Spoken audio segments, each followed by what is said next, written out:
Assalamualaikum warahmatullahi wabarakatuh. Selamat bergabung kembali di kelas belajar online bersama Bu Musda.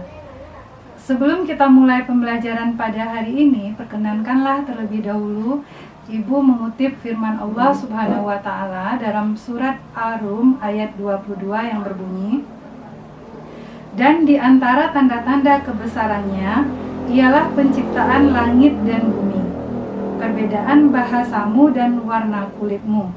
Sungguh, pada yang demikian itu benar-benar terdapat tanda-tanda bagi orang-orang yang mengetahuinya." Nah, apakah Ananda pernah memperhatikan teman-teman Ananda, teman-teman di sekitar rumah, teman-teman di sekolah?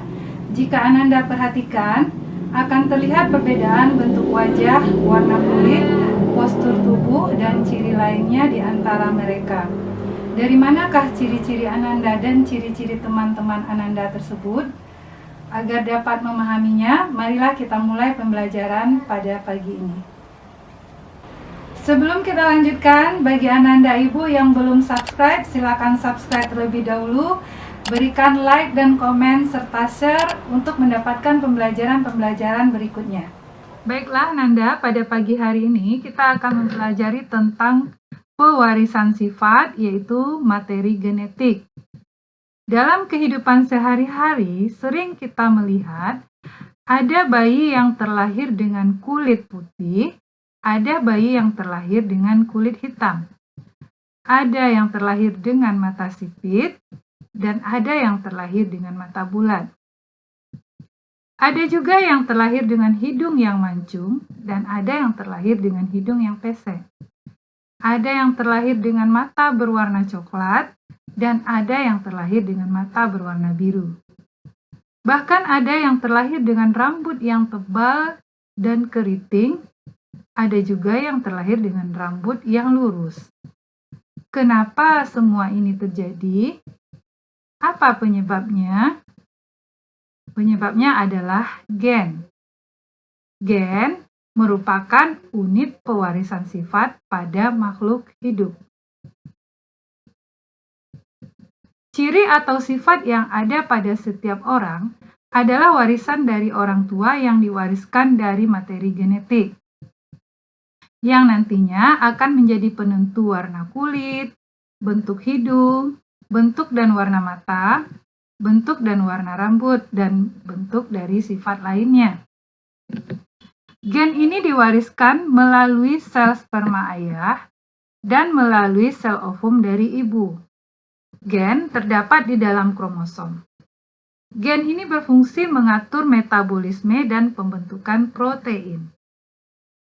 Setiap sel tubuh dari makhluk hidup, komponen utamanya adalah protein.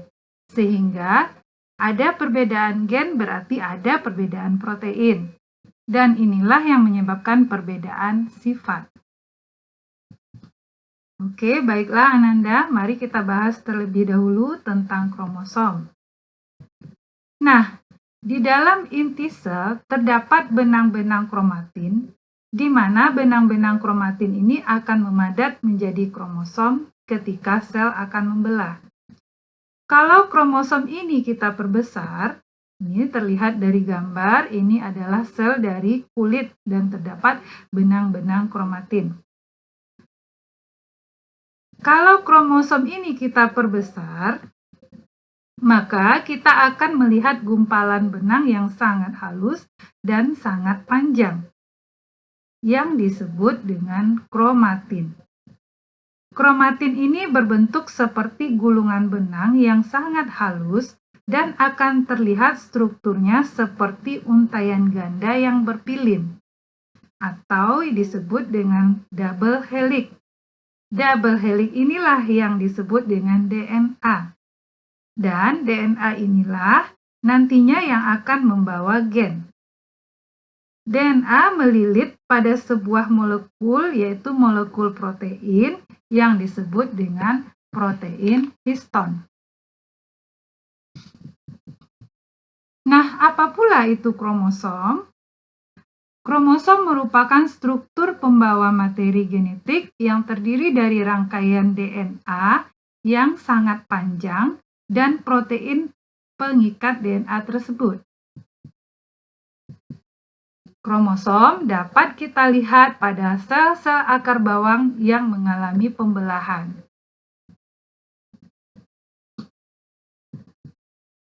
Manusia mempunyai 46 kromosom.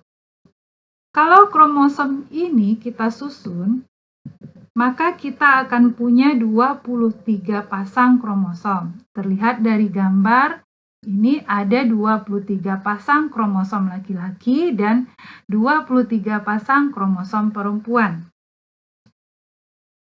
Setiap pasangannya memiliki bentuk yang sama dan identik, kecuali kromosom pada nomor 23 pada kromosom laki-laki. Kalau kromosom perempuan sama. Pasangan kromosom nomor 1 sampai nomor 22, baik laki-laki ataupun perempuan, disebut autosom. Karena kromosom inilah yang menentukan sel-sel tubuh, apakah nanti hidung Ananda mancung atau pesek, kulit Ananda putih atau hitam, dan sifat-sifat lainnya. Kromosom nomor 23 disebut dengan kromosom kelamin atau gonosom. Karena pasangan kromosom inilah yang akan menentukan kita laki-laki atau perempuan. Lalu, apa yang membedakan antara laki-laki dan perempuan? Laki-laki memiliki 22 pasang autosom dan 1 pasang gonosom, yaitu XY. Sedangkan perempuan memiliki 22 pasang autosom dan 1 pasang gonosom, yaitu XX. Nah, setiap sel sperma akan membawa setengah kromosom laki-laki sehingga menjadi 22 autosom plus X dan 22 autosom plus Y. Sedangkan perempuan juga membawa setengah kromosomnya, yaitu 22 autosom plus X dan 22 autosom plus X. Ketika sel telur yang mengandung kromosom kelamin X bertemu dengan sel sperma yang mengandung kromosom kelamin X, maka akan menghasilkan anak atau keturunan yang berjenis kelamin perempuan. Jika sel telur yang mengandung kromosom kelamin X bertemu dengan sel sperma yang mengandung kromosom kelamin Y, maka akan menghasilkan anak atau keturunan yang berjenis kelamin laki-laki. Sekarang kita masuk kepada materi genetik. Materi yang berperan sebagai materi genetik adalah asam nukleat. Ada 2 asam nukleat, yaitu DNA, deoksiribonukleat asid, dan RNA atau ribonukleat asid. Jika kita lihat struktur dari DNA seperti gambar A adalah struktur heliksnya, gambar B adalah struktur kimia parsial, maka terlihat DNA itu terdiri dari untaian ganda yang berpilin. DNA terdiri dari nukleotida. Nukleotida tersebut terdiri dari gugus fosfat, ini terdapat pada bagian luar yang berbentuk bulat. Kemudian terdiri juga dari gula pentosa yang berbentuk segi 5. Di sini gula pentosanya adalah gula deoksiribosa. Dan DNA juga terdiri dari basa nitrogen. Basa nitrogen itu terdiri dari basa purin dan basa pirimidin. Basa purin adalah adenin dan guanin. Sedangkan basa pirimidin itu adalah timin dan sitosin. Nah, basa-basa tersebut dilambangkan dengan huruf A, adenin, T, timin, G, guanin, C, sitosin. Nah, basa-basa ini selalu berpasangan dengan pasangan yang sama, yaitu adenin dengan timin, guanin dengan sitosin.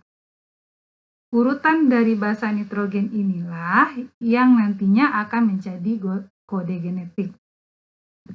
Kita lanjut, kita lihat struktur dari RNA.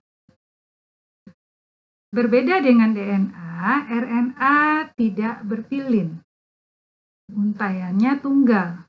Namun dia juga terdiri dari nukleotida, yaitu nukleotida fosfat, gula pentosa. Namun di sini gula pentosanya adalah gula ribosa. RNA juga terdiri dari basa nitrogen, yaitu basa purin, dan basa pirimidin. Namun basa pirimidinnya, timin di sini diganti dengan urasil. RNA inilah yang nantinya akan berfungsi mengatur sintesis protein. Nah, untuk lebih jelasnya, mari kita lihat perbedaan DNA dan RNA pada tabel berikut ini.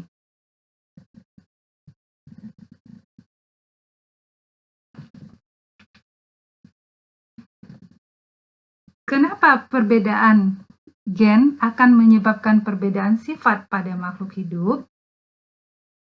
Baik, mari kita bahas. DNA memiliki basa nitrogen. Basa nitrogen inilah yang menjadi kode seperti AGT, ACG, TCA atau TGA, dan kode-kode lainnya. DNA terdapat di dalam benang-benang kromatin yang ada pada inti sel. Di luar inti sel ada cairan yang disebut dengan cairan sitoplasma. Nah, di dalam sitoplasma terdapat asam amino yang akan digunakan sebagai bahan baku protein. Ketika akan membentuk protein, sebagian DNA ini akan dikopi atau ditranskripsi. Itulah yang nantinya disebut dengan RNA. RNA juga memiliki basa nitrogen.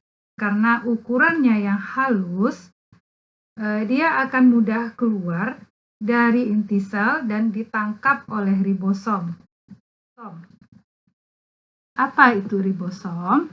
Ribosom adalah organel sel yang berfungsi memproduksi protein dan akan mengambil asam amino di dalam sitoplasma, kemudian menyusun menjadi berbagai macam protein. Berbeda asam amino, maka berbeda juga protein yang dihasilkan. Kalau begitu, apa fungsi RNA dalam produksi protein? RNA akan dibaca oleh ribosom sebagai perintah menghasilkan protein.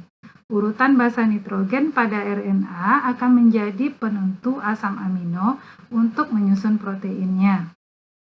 Artinya, perbedaan protein yang dihasilkan, maka berbeda juga sifat sel yang dihasilkan. Kalau begitu, bisa kita simpulkan bahwa DNA yang berbeda akan menghasilkan RNA yang berbeda. RNA yang berbeda akan membentuk protein dengan jenis yang berbeda. Perbedaan protein akan mengakibatkan perbedaan sifat dan jenis dari sel. Sel akan bergabung membentuk jaringan. Dengan sel yang berbeda ini, maka jaringan tentu juga akan berbeda. Perbedaan sifat jaringan ini akan mengakibatkan perbedaan jenis dan sifat dari organ. Dan secara keseluruhannya akan bergabung membentuk individu atau makhluk hidup. Artinya, dengan terjadi perbedaan DNA, maka akan mengakibatkan perbedaan sifat dan jenis dari makhluk hidup. Demikianlah pembelajaran kita pada pagi hari ini. Sampai jumpa kembali pada pembelajaran berikutnya.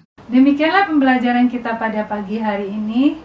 Masih ingatkah Ananda dengan surat Ar-Rum yang Ibu bacakan tadi? Tuhan menciptakan keanekaragaman di antara makhluknya untuk menciptakan keindahan sekaligus memberi manfaat kepada satu dan yang lainnya. Sudah selayaknya keanekaragaman di antara kita semua menjadi suatu hal yang harus dijaga, bukan menjadi tembok pemisah yang menyebabkan kita tidak dapat bersatu. Syukuri apa yang ada, tetap berprestasi.